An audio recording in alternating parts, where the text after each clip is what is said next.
Sur l'île de Nantes, le grand éléphant est une forme d'éloge de la lenteur. 12 mètres de haut, il embarque une cinquantaine de passagers et se déplace à la vitesse de 1 km/h. Même si j'ai très souvent été le voir déambuler, je n'étais encore jamais montée dessus pour une petite promenade où on prend le temps d'observer et de profiter du paysage autour de soi. J'en ai profité pour également aller voir le carrousel des mondes marins, une autre attraction de l'île de Nantes, un peu fascinante par toutes ces créatures un peu étranges des abysses, mais très intéressantes.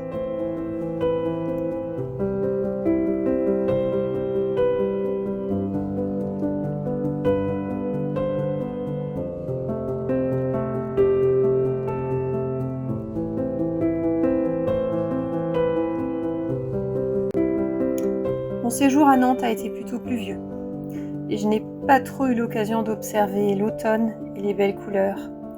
Et c'est à mon retour en région parisienne que je suis retournée dans la forêt pour profiter un petit peu de cette période de l'année si particulière et ces si jolies couleurs.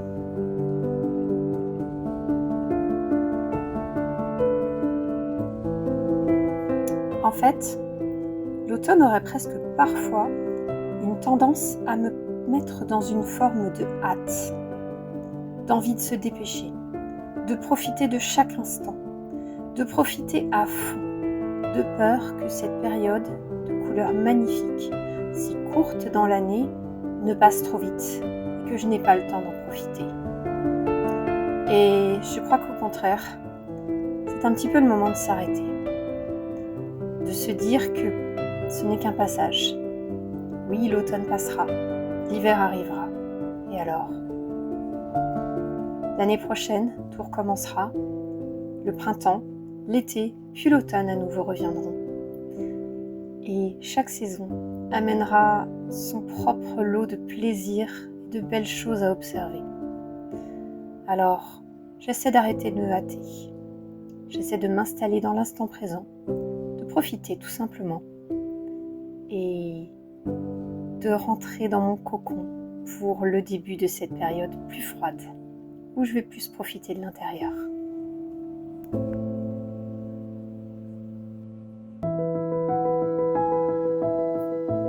Pour ce qui est de ralentir et de profiter de l'intérieur, continuer mes tricots, c'est une excellente idée. Et notamment ce châle de Steven West sur lequel j'ai pris énormément de retard, parce que ce motif de damier de l'étape 2 m'a vraiment posé problème. J'ai essayé d'y intégrer des petites bandes de couleurs, j'ai essayé de le modifier, et vraiment ça ne me plaisait pas du tout, au point que j'ai décidé de tout défaire et de tout reprendre à zéro pour essayer de créer à la place de ce motif de damier qui vraiment ne me plaisait pas du tout, quelque chose qui allait être un petit peu plus à mon goût.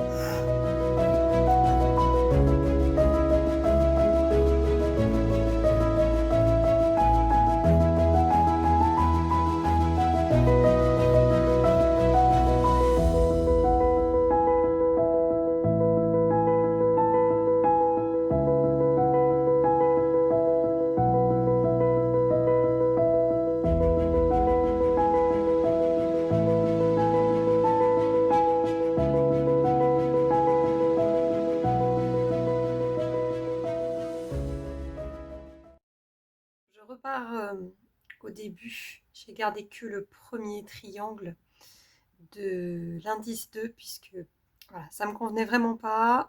J'ai décidé d'essayer de faire quelque chose de différent tout en respectant un petit peu l'esprit du châle, mais vraiment ce côté ultra géométrique et droit après quelque chose où on a des couleurs très fondues et beaucoup de... Je suis sur l'envers. Des couleurs très fondues, beaucoup d'ondulations, de vagues, de rondeurs. Pour moi, ça ne convenait pas. Donc, j'ai imaginé ce que j'allais faire. J'ai essayé de faire quelque chose de faisable.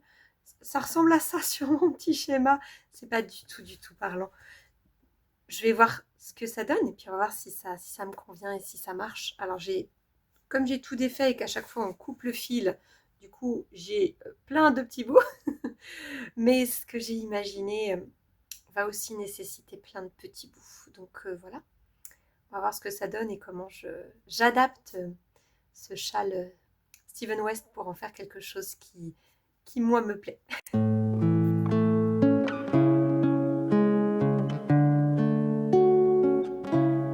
C'est arrivé de l'automne, cette envie de ralentir encore plus et de me replier dans mon cocon. C'est également l'occasion de ressortir toute ma collection de bulles tricotées. Je commence à en avoir quelques-uns et je me suis dit que c'était l'occasion de vous les montrer un petit peu.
Pour ralentir et s'ancrer dans l'automne, quoi de mieux qu'une bonne recette de cuisine, une petite pâtisserie à réaliser à 4 mains.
Après beaucoup de déboires, beaucoup de mailles détricotées, retricotées, plusieurs essais, j'ai enfin fini par trouver quelque chose qui me plaît pour continuer le châle de Steven West. J'ai fait cette version un petit peu plus fondue des couleurs tout en respectant l'idée des losanges et du damier.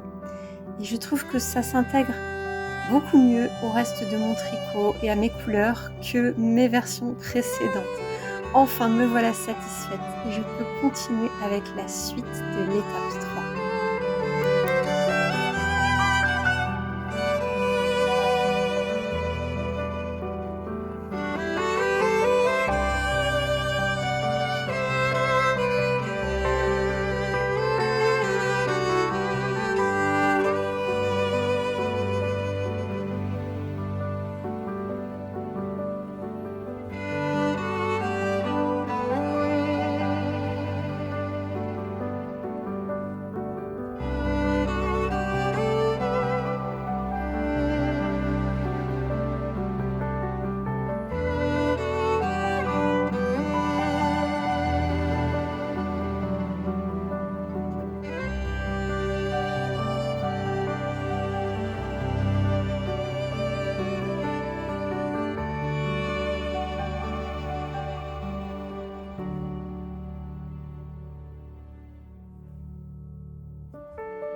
J'ai terminé l'étape 3 du châle Steven West.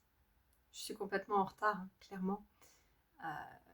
Le châle est terminé depuis un certain temps, depuis 2-3 semaines déjà. Beaucoup de gens montrent le châle fini. Moi, j'ai été complètement perdue dans la 3e étape. Là, j'ai commencé la 4e avec des rangs qui prennent un quart d'heure pour chaque rang. Ça passe même plus sur mon aiguille. C'est tout. Il va falloir que je mette une extension pour pouvoir vous montrer tout ça déployé. Donc je commence cette dernière partie avec de la brioche. J'ai mis des petits bloqueurs parce que je me suis vraiment fait avoir sur la première étape avec beaucoup de mailles perdues. Donc on va essayer de plus se refaire avoir. Et cette étape 3, vraiment j'ai eu du mal, je l'ai modifiée parce que j'ai ce côté harlequin trop franc avec des couleurs trop franches. Ça me plaisait pas. Donc je l'ai modifiée, voilà. Moi j'ai fait un truc avec les carreaux mais en mode dégradé. Avec un carreau uni, un carreau avec des rayures, un carreau uni, un carreau avec des rayures. J'ai intégré aussi un peu de les petits jours qu'on avait sur une autre partie du châle, on les avait ici. Alors ici on avait une petite bande de couleurs avec des jours. J'ai voulu la remettre là. Voilà, bon, ça donne quelque chose d'assez sympa, qui me plaît beaucoup plus que la version originale. Et bah, au final, c'est... Voilà, j'ai pas respecté le patron, mais c'est pas grave, c'est mon châle, c'est ma façon de le faire, et ce sera moi qui le porterai. Et alors, pour l'autre, alors il y a une petite erreur ici, hein. Clairement. Pour la partie 3.2, là, j'ai suivi le motif parce que je le trouve vraiment sympa. C'est un petit peu un petit quadrillage. C'est rigolo. J'aime bien. Alors, bon, l'i-cord du bord, là, il n'est pas très très beau. Il faut que je rentre des fils. Bon, ça se verra pas au final, hein. Ça sera très chouette. Et donc, la dernière partie de la brioche sur la bordure pour finir les pelotes de laine. Je sens que j'ai bien aimé ça. Ça va me plaire de faire de la brioche. C'est un peu... Ça a un côté un petit peu automatique. Mais il y a beaucoup de mailles. Beaucoup, beaucoup, beaucoup, beaucoup. C'est pas près d'être fini. Mais quand je vais l'avoir fini, je crois que je vais l'aimer ce châle.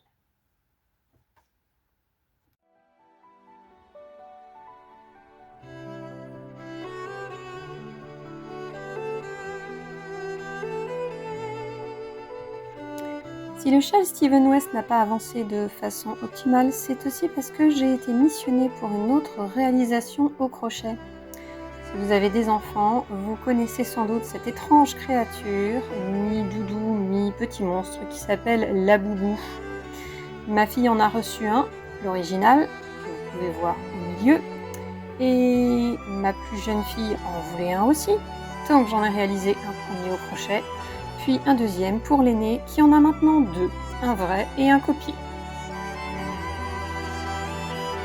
C'était un petit peu difficile de réaliser cette petite bestiole en la faisant à peu près ressemblante, mais je suis pas trop mécontente du résultat.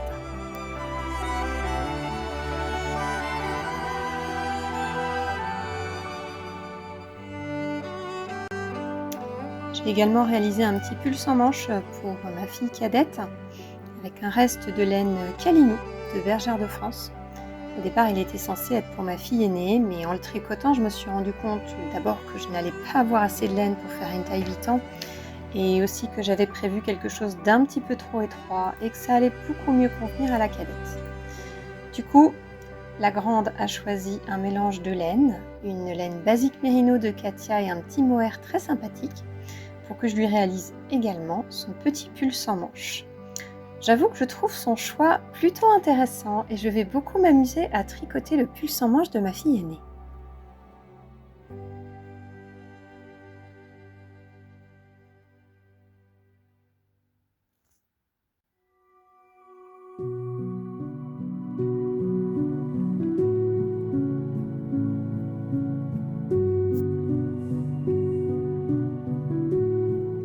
La plupart des feuilles sont tombées et sont maintenant au sol.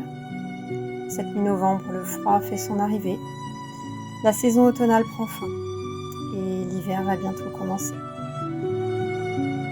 J'ai bien pris le temps, en cet automne, de ralentir pour commencer cette saison qui invite à se recentrer et à pratiquer des activités toutes douces, plus calmes, plus lentes. Profitez de l'instant présent. À bientôt.